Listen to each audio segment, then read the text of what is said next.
తాకట్లో ఉన్న బంగారాన్ని విడిపించి ఆ రోజున మార్కెట్ ధర కట్టి మిగిలిన డబ్బును మీకు అందిస్తుంది కొమ్మూరి గోల్డ్.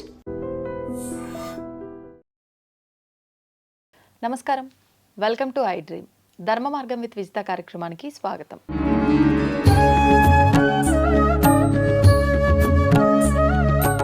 ప్రస్తుతం మనతో పాటు ఉన్నారు ప్రముఖ జ్యోతిష వాస్తు పండితులు, లలిత ఉపాసకులు శ్రీ శ్రీ శ్రీ నానాజీ పట్నాయక్ గారు. ఇప్పుడు గురుగారితో మాట్లాడదాం. నమస్కారం అండి. శ్రీమాత్రే నమః. ఇంట్లో నెగిటివ్ ఎనర్జీ ఉంది అనటానికి మనం ఏమైనా అంటే ఈ సిచ్యువేషన్స్లో ఇలా ఉంటే ఇంట్లో నెగిటివ్ ఎనర్జీ ఉంది అని తెలియజేసే సంకేతాలు ఏమైనా ఉన్నాయా అండి? ఉన్నాయండి, ఉంటాయి. ఏంటవి? ఫస్ట్ ఆఫ్ ఆల్ ఏంటంటే అసలు నెగిటివ్ ఎనర్జీ అనేది ఎలా వస్తుంది అనేది తెలుసుకోగలగాలి. 3 టైప్స్గా వస్తుంది. ఒకటి, పిశాచ యోగం వాళ్ళ జన్మజాతకంలో ఉంటే వస్తుంది. పిశాచ యోగాలని ఉంటాయి. వాళ్ళకి ఎవరో బ్లాక్ మ్యాజిక్ చేయాల్సిన అవసరం ఏం లేదు. వాళ్ళంతటా ఆత్మ వచ్చి టక్కన వాళ్ళకి తగులుకుంటుంది. 100% ట్రూ నేను చెప్పేది. అంటే పుట్టిన గడియలను బట్టి గడియలను బట్టి వాళ్ళకుండే కాంబినేషన్స్ని బట్టి వస్తుంది. రెండోది ఏంటంటే వీళ్ళ థింకింగ్ ప్యాటర్న్స్ బట్టి వస్తుంది. అంటే ఏమీ లేదు, వాళ్ళకు ఉండే కాంబినేషన్స్ అన్నారు. ఎవరికి భార్య భర్తలకు ఉండే కాంబినేషన్స్ బట్టి కాదు, ఎవరి జన్మజాతకంలో వాళ్ళ జాతక చక్రరీత్యా ఉండే కాంబినేషన్స్ బట్టి పిశాచి యోగాలు ఏర్పడతాయి. రాహు వల్ల వస్తుంది యాక్చువల్గా. రాహు, శని అండ్ కుజుడు ఇట్లా కాంబినేషన్స్ కొన్ని ఉంటాయి. నీచబడ్డ బుధుడితో రాహువు ఇలా కొన్ని ఉన్నాయి. వాటి వల్ల పిశాచ యోగాలు ఏర్పడతాయి. అప్పుడు ఏంటంటే ఇప్పుడు మనం చూస్తూ ఉంటాం మార్కెట్లో ఎవరో తెలిసిన వాళ్ళు బ్లాక్ మ్యాజిక్ చేశారని. దీనికి చేయాల్సిన పని లేదు. వీళ్ళు వెళ్తే ఏదో తొక్కుతారు. ఏదో ఇంకోటి ఏంటంటే మనకు ఒక్కోసారి ఏవో కొన్ని వస్తువులు దొరుకుతుంటాయి చూడండి, తెలియక కొంతమంది అది తీసుకొచ్చి ఇంట్లో పెట్టుకుంటారు. దాంతో పాటు వచ్చేస్తాయి కొన్ని ఆత్మలు మనతో పాటు. ఎందుకంటే ఒక ఆయం మారింది అనుకోండి, దక్షిణాయనం ఉత్తరాయణం అంటారు కదా, ఏదైనా ఒక వస్తువు ఎక్కడో పడేసి ఉంది, ఆయం మారగానే ఆ వస్తువు ఆ పిశాచానికి కనుక ఇష్టమైతే దాన్ని ఆశ్రయించి ఉంటుంది. మనం తెలియక ఇంటిలో తీసుకొచ్చి పెట్టుకుంటే అది నాది నువ్వు తీసుకుపోతే ఆ వానికి వాడిని పట్టుకుని తింటుంటుంది అది. మీకు కొన్ని ఇల్లులు చూడండి, ఏదో కన్స్ట్రక్షన్లో మధ్యలో ఆగిపోయి కొన్ని సంవత్సరాల పాటు అలా ఉంటాయి చూసారు. తర్వాత ఆ బిల్డర్ దాన్ని మళ్ళీ ప్రారంభిద్దామన్నది అవ్వదు. బికాజ్ ఆఫ్ అక్కడ నెగటివ్ ఎనర్జీ వచ్చేసి వాడిని ఏదో రకంగా ఇబ్బంది పెడుతూ ఉంటుంది. అప్పుడు దాన్ని క్లియర్ చేసుకోవాలి. ఫస్ట్ అక్కడ ఉన్న నెగటివ్ ఎనర్జీ తీసేసేయాలి. అట్లా అయితే ఇది ఎవరు తీయగలరు ఏంటంటే ఉపాసనా పరులు, అనుష్ఠాన పరులు ఉంటారు. ఆంజనేయ స్వామి కానీ, కాళీ అమ్మవారిది కానీ. అప్పుడు హయ్యర్ లెవెల్లో వాళ్ళు బాగా అనుష్ఠానం పండిన వాళ్ళు అప్పుడు వాళ్ళు దాన్ని క్లియర్ చేయగలుగుతారు. ఎవరు పడితే వాళ్ళు చేయలేరు. ఎవరు పడితే వాళ్ళు వెళ్ళి నేను చేసేస్తానని వెళ్తే వాళ్ళకి ఇబ్బంది వస్తుంది. ఒకటి, వాళ్ళకుండే దోషం జాతచక్రంలో పిశాచ యోగం. రెండవది, ఎవరైనా వాళ్ళ మీద ప్రయోగం చేయడం. అయితే ఇవాళ రేపు ప్రయోగం చేసే వాళ్ళ యొక్క చెప్పుకొని తిరిగే వాళ్ళ సంఖ్య ఎక్కువగా, నిజంగా చేసే వాళ్ళ సంఖ్య చాలా తక్కువ. ఊరికే మేము ప్రయోగాలు చేస్తాం, మాకు అది వచ్చి అనుకునే వాళ్ళ సంఖ్య 90% ఉంటాయి. నిజంగా నిష్ణాతులు అయి ఉండి నిజంగానే ఉండే వాళ్ళు ఒక 5 to 10% ఉంటారు. డూబ్ ఎక్కువ, 90% డూబ్ ఉంటారు. ఒరిజినల్గా ఉన్నారు, నేను కాదనట్లేదు, ఒరిజినల్గా ఉన్న వాళ్ళు కూడా ఉన్నారు. ఇక మూడవది ఏంటంటే వీళ్ళ థింకింగ్. ఒక్కొక్కసారి అక్కడ ఏమీ లేకపోయినా వీళ్ళ భ్రమ బట్టి ఉంటుంది. అమ్మో నాకు ఏదో అయింది, నెగిటివ్ ఎనర్జీ వచ్చింది అని వీళ్ళు మాటిమాటికి చాంటింగ్ చేయడం వల్ల, ఎలా అయితే మనం ఒక విషయాన్ని చూడండి, మనకి ఫ్రెండ్ ఎవరైనా ఉన్నారు, తలుచుకోగానే వాళ్ళు మనకు ఫోన్ చేస్తారు. అరే ఏంటి నేను తలుచుకోగానే ఫోన్ చేసావు, నీకు 100 అంటాం. అంటే మనం ఏదైనా మననత్రాయితే ఇది మంత్ర అంటారు. అంటే మీరు మనసుతో ఏదైనా ఒక విషయాన్ని మననం చేస్తూ ఉంటే అది మంత్రంగా మారిపోతుంది. అమ్మో ఎవరో ఏదో చేశారేమో, నాకు అందుకే ఈ సిమ్టమ్స్ వస్తున్నాయేమో అనుకుంటాం. కానీ యాక్చువల్గా ఉండే సిమ్టమ్స్ ఏమిటి అంటే, ఇప్పుడు నిద్రపోయేటప్పుడు ఎవరికైనా మధ్యలో ఏదైనా నల్లటి ఆకారం వాళ్ళ స్వప్నంలోకి రావడం, ఏదో ముఖం ముందుకు వచ్చి ఇలా అయినట్టు అవ్వడం, మీరు నిద్రపోతున్నప్పుడు ఎవరైనా కాలు దగ్గర చేతి దగ్గర ఇలా అన్నట్టుగా అనిపిస్తుంది. లేచి చూస్తే ఎవరు ఉండరు, అసలు పిలిచినట్టుగా అనిపిస్తూ ఉంటుంది. ఇంకొంతమంది ఏంటంటే వాళ్ళు ఇంట్లో పని చేసుకుంటే వెనక నుంచి ఏదో ఒక నల్లటి ఆకారం ఇలా వెళ్ళిపోయినట్టు అనిపిస్తుంది. మంచం కింద ఏదో శబ్దాలు వస్తుంటాయి. అయితే ఇక్కడ కొంతమంది కొన్ని భ్రమపడతారు. ఎలా అంటే కొన్ని ఊర్లలో కొన్ని పురుగులు ఉంటాయి, గజ్జల చప్పుడు ఉండే పురుగులు. ఆ పురుగు సౌండ్ చేస్తే కూడా ఇంట్లో గజ్జల సౌండ్ వస్తుంది అనుకునేవారు ఉంటారు. అందుకని ఏంటంటే ఇక్కడ మనం క్లారిటీ తెచ్చుకోవాలి, నిజంగానే అది అవుతుందా, మనం భ్రమపడుతున్నామా, ఇవి. ఇక మరొక విషయం ఏంటంటే వీళ్ళకి రాత్రిపూట నిద్ర పట్టదు, ఒక పట్టానం తినబుద్ధి వేయదు, స్నానం చేయబుద్ధి వేయదు, టెంపుల్కి వెళ్ళాలనిపించదు. అట్లాగే ఏం చేస్తున్నా చిరాకుగా ఉంటుంటుంది. అందుకే కొంతమంది ఇళ్లలో చూడండి, కొంతమంది ఇలా తయారవుతుంటారు. అర్థం కాదు ఏమిటి వీడు ఎందుకు ఇలా తయారవుతున్నాడు, ఈ అమ్మాయి ఎందుకు ఇలా తయారవుతుంది అనుకుంటారు. బికాజ్ ఆఫ్ ఒక నెగిటివ్ ఎనర్జీ. దీని నుంచి బయటపడాలంటే ఎలాగా అంటే సింపుల్, ఏం లేదు. రోజు ఉదయం సాయంత్రం దీపం వెలిగించడం. లేదా సున్నాల పన్నం అంటారు, వేదంలో ఉంటుంది సున్నాల పన్నం, ఆంజనేయ స్వామికి సంబంధించింది.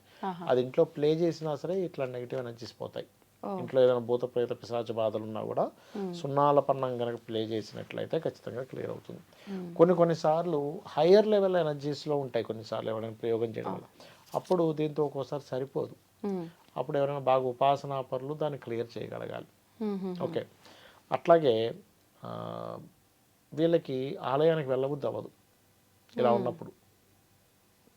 మీరు చూస్తుంటారు ఏమండి, పలానా వ్యక్తిని ఆలయంలో తీసుకెళ్ళక బాగుంది, మళ్ళీ బయటికి రాగానే నార్మల్ అయిపోయాడంట, అంటే వాళ్ళు చేంజ్ వచ్చేసిందంట. ఎందుకంటే ఈ నెగటివ్ ఎనర్జీస్ ఎవరైనా పట్టుకున్నప్పుడు ఆలయంలోకి వెళ్తే బయట ఉంటుంది, వెయిట్ చేస్తుంది, మళ్ళీ ఎప్పుడు వస్తాడా బయటకని, రాగానే పట్టుకుంటుంది వాడిని. అలా మళ్ళీ పట్టుకోకుండా ఉండాలంటే ఇంకా ఆప్షన్ ఏమి ఉండదా? నిత్య దేవత ఆరాధన చేయడం. ఇప్పుడు లలిత చేసుకున్నా క్లియర్ అవుతుందండి. రోజు లలిత కనుక మీరు ఉదయం సాయంత్రం చేశారనుకోండి, ఎటువంటి నెగటివ్ ఎనర్జీస్ మీకు వెనకతలు రావు. దానికి ఏదో పెద్దదేదో చేయాలని కదా, నిత్యానుష్ఠానం ఉన్నా రాదు.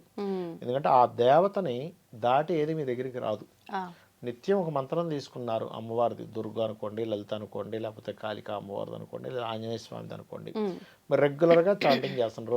రోజుకు పొద్దున ఒక 10 మాలు, ఈవినింగ్ ఒక 10 మాలు చేస్తున్నాను అనుకోండి, గంట కూర్చొని. అప్పుడు ఏమవుతుందంటే మీ దగ్గరికి ఒక ఎనర్జీ ఫామ్ అయింది.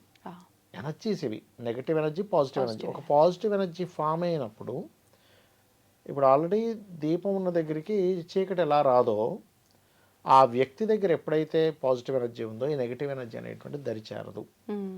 అయితే మనం కొన్ని విషయాలు వింటూ ఉంటాం. ఎలాగ ఆయన ఆల్రెడీ పూజలు చేస్తుంటాడు, ఆయనకు కూడా బ్లాక్ మ్యాజిక్ చేశారండి అంటూ ఉంటాం.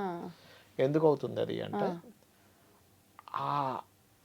అతను చేసేటువంటి అనుష్ఠానం సరిపోదు ఎనర్జీకి. మీరు చూడండి, పాతకాలంలో మనకి యుద్ధాలు జరిగేటప్పుడు వీడు ఒక బాణం వేస్తాడు, అదేదో అగ్ని వేయంగానే వాళ్ళు నీళ్లు చేస్తాడు, ఇది అగ్ని ఆరిపోతుంది. అంటే ఈ ఎనర్జీ కంటే హయ్యర్ ఎనర్జీ, నెగిటివ్ ఎనర్జీ ఏదో కనెక్ట్ అయింది. అప్పుడు దాన్ని కంట్రోల్ చేయాలంటే ఈ వ్యక్తి ఇంకా ఎక్కువ ఎనర్జీ ఉండాలి, ఈ వ్యక్తి దగ్గర సంపాదించుకోవాలి. అలా ఏంటంటే విశ్వంలో నెగిటివ్ పాజిటివ్ 2 ఎనర్జీలు ఉన్నాయి. ఆ 2 ఎనర్జీలు కూడా ఏంటంటే ఈశ్వర ఆధీనంలోనే ఉంటాయి.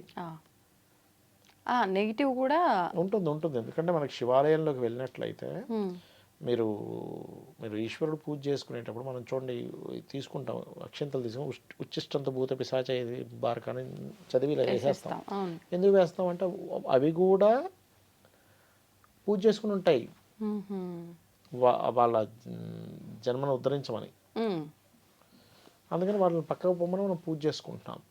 కాబట్టి ఏంటంటే అవి ఏమిటో కాదు, ఇప్పుడు మనిషే అతని యొక్క శరీరం వదిలేసిన తర్వాత సరైన జన్మలు లేక ఈ ప్రేతంగా మారుతాడు.